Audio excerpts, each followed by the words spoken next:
Ceci est une histoire qui revient, une histoire inédite, pas encore publiée. Un roman qui se murmure à l'oreille, lu à une seule voix. Chaque semaine, des chapitres de plus, racontés comme un roman feuilleton. Bienvenue dans l'Histoire continue. Je m'appelle Léna Paul-Le Garec et je vous raconte la toute première histoire, celle de la fille aux yeux mentalo.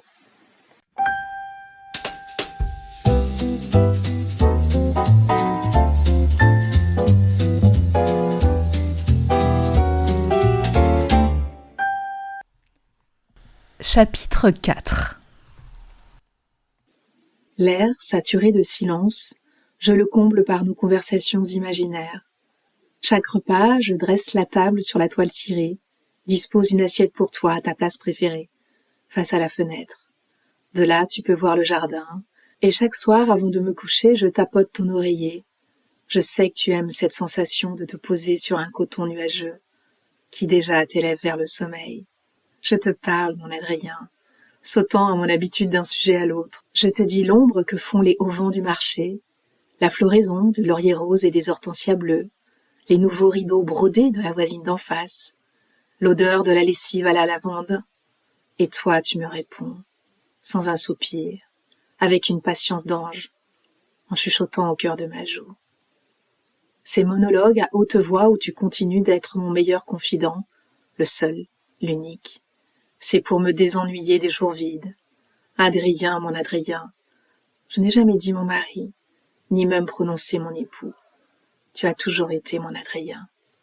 On pourrait changer le canapé de place, qu'en penses-tu? Si nous l'installions face à la baie vitrée, cela permettrait d'apprécier davantage le jardin et ainsi de placer une petite lampe sur un guéridon, là, tu vois, dans un coin.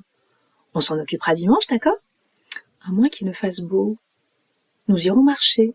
Il y a un chemin derrière le lac que nous n'avons pas encore exploré. Tu sais, la droite de la ferme des parents d'un de tes collègues. Mais si, celui dont le fils a attrapé des boutons, la varicelle ou la rougeole, j'ai oublié. Tu as toujours eu une douce patience. Dès le lycée, tu avais cette sagesse. Les retards du bus, la queue interminable au self, les exposés ennuyeux, les cheveux coupés avec excès autour des oreilles. Tu tolérais tout. Et m'écoutait râloter avec des yeux qui disaient ton affection. Elles ont coulé sans prévenir. Des jours et des nuits de sécheresse à en inquiéter le quartier, et pour un geste anodin, un lacet qui cède au moment d'enfiler mes chaussures, un petit tracas insignifiant qui déclenche une rivière de sanglots. Tous les pleurs enclos dans mon cœur ont jailli en un instant. J'ai tout pleuré. Ce n'est pas qu'avant, je pleurais des larmes sèches, c'est que la pensée même de pleurer était au-dessus de mes forces. Je n'étouffais pas mes larmes. L'action même était impossible à effleurer par mon esprit engourdi de douleur. Je me retrouve là, avec ce morceau de lien dans la main, ce bout de vie déchiré comme la tienne, arraché de ton vélo par une voiture. L'idée du vélo, elle ne me plaisait pas. Je n'aimais pas te savoir sous le froid, la pluie et les routes fatiguées. Je craignais que tu ne t'enrhumes, que tu sois malade. Mais tu as insisté. Tu disais que je pensais toujours au pire. Preuve que ce n'est pas vrai, preuve que les pressentiments peuvent être prémonitoires. Tu voulais que l'on parte en vacances, enfin en vacances après toutes ces années. Même le voyage de noces, nous ne l'avons jamais fait. Nous avions gardé l'argent pour construire. Moi, les vacances à la maison, à jardiner, repeindre et bricoler, ça m'allait. Même pour le camping et la caravane, j'avais dit non. Cela faisait des frais. La tâche remorque, l'hivernage et l'emplacement. Mais tu avais des envies de soleil et de bleu. Alors le vélo, c'était une belle économie. On ne sortait plus la voiture qu'une fois par semaine pour le plein de courses. On rognait sur le carburant, l'assurance et l'usure des pièces. J'aurais dû insister, dire non pour le vélo, pour les vacances et le bleu du ciel. Ça te faisait plaisir, tellement plaisir.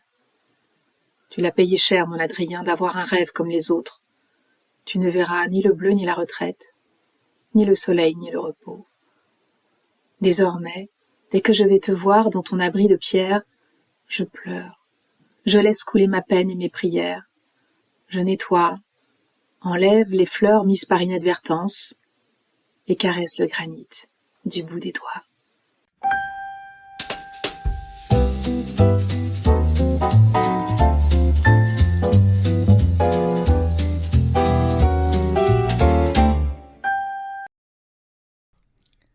Chapitre 5. Au Wild Wild West, les journées buissonnières se succèdent. Elle flâne entre les tables, du comptoir au billard, du billard au miroir, où elle se regarde pour le plus grand plaisir des clients, parfumant les lieux de ses effluves de musc blanc et de jasmin trop présents. Tant elle sèche les cours qu'elle a développé sa mythomanie. Elle est devenue experte excuse, maîtresse sans prétexte.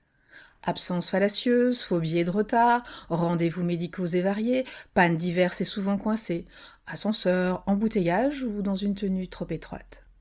Une simple signature suffit pour que le secrétariat valide. La conscience est acquittée, même pour un faux, non coupable. Parfois, elle aimerait presque susciter une réaction, ne serait-ce qu'une offuscation, un « encore » un « vous » on vous voit trop régulièrement. Rien. Jamais ils n'appellent la famille d'accueil. Ils n'ont pas le temps et elle s'en moquerait. Le mot est conforme, les cases sont bien cochées et la signature apposée dans le bon cadre. Élève suivant. Ils attendent qu'elle s'approche du précieux. Ils, ce sont les habitués. Peu de gens s'égarent ici. Personne n'entre par hasard ou par erreur. On ne se connaît pas forcément. On cohabite, on se salue de loin. On s'empoigne les phalanges, on se bise parfois, on trinque souvent, on échange des paroles, des regards, des sourires, comme une famille, comme des amis, comme des ennemis aussi. Les habitués ne s'appellent pas par leur prénom. Ils ont des surnoms aux allures d'onomatopée, des personnages surgis de croquis animés. Riri, Jojo, Lulu, Roro, Fifi, Lélé. Des surnoms interchangeables. On ne sait pas toujours très bien qui est qui. Et ce n'est pas grave. Ici, on s'oublie. Sous le règne sans partage de la mouise, le masque imbibé de sueur, la sueur de l'attente, la sueur du labeur, le social en somme, reste dehors. Une fois la porte du bar franchie, au diable ses oppositions politiques, ses croyances et ses pratiques, le sexe et la mystique. Bien sûr, il s'engueule. Bien sûr, il se moque des analyses du rationnel et de la vérité. Mais ici, ils réduisent en miettes les menaces du monde et les jugements. La blague l'emporte toujours, quitte à être salace.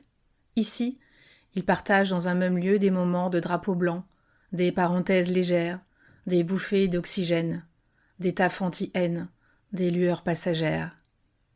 Ici, c'est comme une île, l'île d'une ville. Non, la cabane refuge sur l'île d'une ville. Parce que comment se maudire quand on se parle droit dans les yeux ? Regarder quelqu'un en face révèle nos liens intérieurs, nos proximités et nos rêves tissés dans les mêmes envies de douceur. Ils, ce sont tous les âges mêlés, du lycéen au retraité, des hommes et des femmes, surtout des hommes, seuls, en couple, en groupe, toutes les nuances de dépourvu, du blanc terne au noir ténèbres, une variation de braves gens. Rien qu'à sa façon de le frôler de sa jupe ajustée, le flipper frissonne. Ils attendent qu'elle s'en saisisse, le chevauchent, et ça peut durer des heures. Pas de score à battre, le compteur ne fonctionne plus. L'objectif est de jouer le plus longtemps possible, à s'enrougir les doigts, à en avaler son chewing-gum à force de le broyer sous la mâchoire. Jouer en évitant que la bille ne fasse une sortie de route.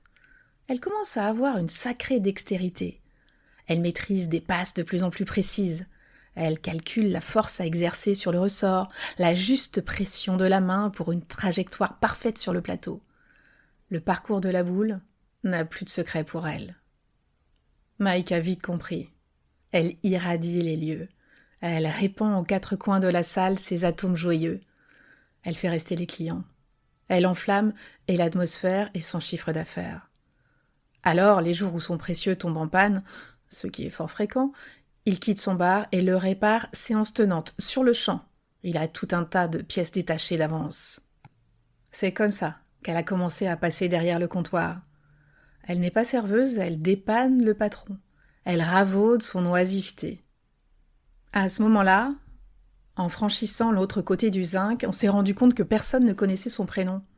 « Eh, tu t'appelles comment, ma belle ?»« Prénom pas Jojo, justement. »« Allez, vas-y, dis-le-nous. »« Non, je préfère pas. »« Bon, eh bien, on pourrait t'en trouver un surnom pour quand t'es ici, au Wild Wild West. » Marilyn disait « Je ne veux pas être riche, je veux être merveilleuse. » Alors, tant que ça sonne star, je prends.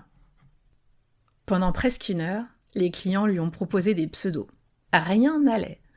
Trop ringard, pas assez anglo-saxon, trop banal, pas assez original. Lorsque quelqu'un lance « Suffit de regarder sur les enveloppes de Mike. On va bien vite voir ce qu'il y a écrit pour toi. » De son corps, elle tente de faire barrage, de bloquer l'accès à la boîte, de protéger le secret. Pourtant, elle ne lui a jamais donné son prénom. Elle a beau savoir qu'elle n'a rien à craindre, elle s'alarme. Mais son buste bombé n'est qu'une frêle barricade et sous les salves d'encouragement du comptoir, un fidèle parvient à attraper les enveloppes. Encore faut-il deviner laquelle est la sienne. Pas si simple. Ils égrènent les noms jusqu'à l'évidence. La fille aux yeux mentalo. Un silence interrompt le charivari. Un silence attendri. Mike a touché, juste. Elle suspend le trouble. L'émotion, ce n'est pas pour elle.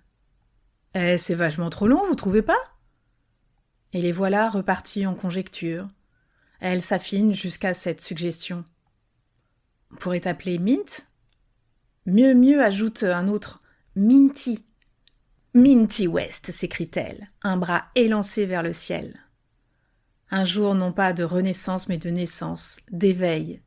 L'impression que la vie, la vraie, commence ce jour-là, avec enfin une identité. Le début de la liberté, pense-t-elle naïve.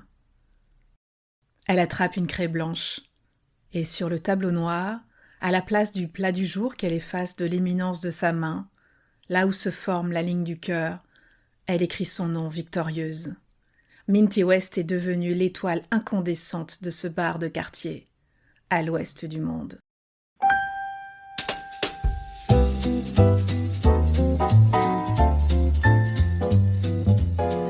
Et l'histoire continue. Alors retrouvons-nous ici pour le prochain épisode. La suite vous attend. Et moi aussi.